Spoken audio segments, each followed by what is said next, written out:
देखो, नीच होना और शुभ होना दोनों में अंतर है, और पावरफुल होना दोनों में, तीनों में ही अंतर है। इस बात को हमेशा याद रखना। मैंने बहुत सारे चूतिया देखे हैं एस्ट्रोलॉजर ज्योतिष जो यूं कह देते हैं तुम्हारा नीच का है, तुम्हें नहीं रत्न पहनना है। अबे नीच का होना और लग्नेश का शुभ होना दोनों में बहुत अंतर है। शुभ ग्रह है, कैटेगरी नीच की हो गई है, उसका लेवल डाउन हो गया बिल्कुल। उसके सोच विचार वैसे नहीं थे, एक लेवल पे, उसको 5 लेवल पे लेने जाने के लिए उससे संबंधित चीजों को कार्य करना पड़ेगा, उसे अपने मन के लिए मनोबल को उच्च करना पड़ेगा, बढ़िया करना पड़ेगा, पूजा पाठ करनी पड़ेगी, भगवान शिव जी की स्तुति करेगा। चंद्रमा वही नीच का चंद्रमा उच्च का हो जाएगा, क्योंकि वो अशुभ नहीं है, वही शरीर है। जिंदा कैसे रहेगा? शरीर तो उसका वही है।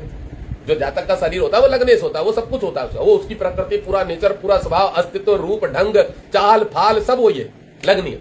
अब वो मान लो अगर नीच का हो गया तो ये कह सकते हैं कि उस जातक ने पिछले जन्मों में कुछ ऐसे खराब कर्म किए कि अपनी माँ का दोष रह गया, अपनी माँ की अवहेलना कर दी थी उसने, अपनी पत्नी के कारण हो सकता है माँ को तिरस्कार कर दिया हो, या उसको कोई समस्या दे दी हो, उनको कष्ट दिया है, अपने मन से मन दुखाया। चंद्रमा मन भी है, तो उनका मन दुखाया है, या अपने फैमिली वालों का मन दुखाया है, बात नहीं मानी है किसी की, अपने बच्चों को तकलीफ दी होगी, खुद जाके अय्याशी करने लगा होगा, बच्चों को भी खराब लगा होगा, तो चंद्रमा नीच का हो गया। ड्रिंक जो दारू करता है ना आदमी, उसका भी चंद्रमा खराब हो जाता है। मैं भी बता दूं, लिक्विड का कारक है पानी, चंद्रमा, दारू, उसमें शनि और राहु की कॉम्बिनेशन जुड़ जाती है, इसके कारण भी खराब हो जाता है। कर्क लग्न में तो खराब ही है वाला घर, ये भी घर खराब है।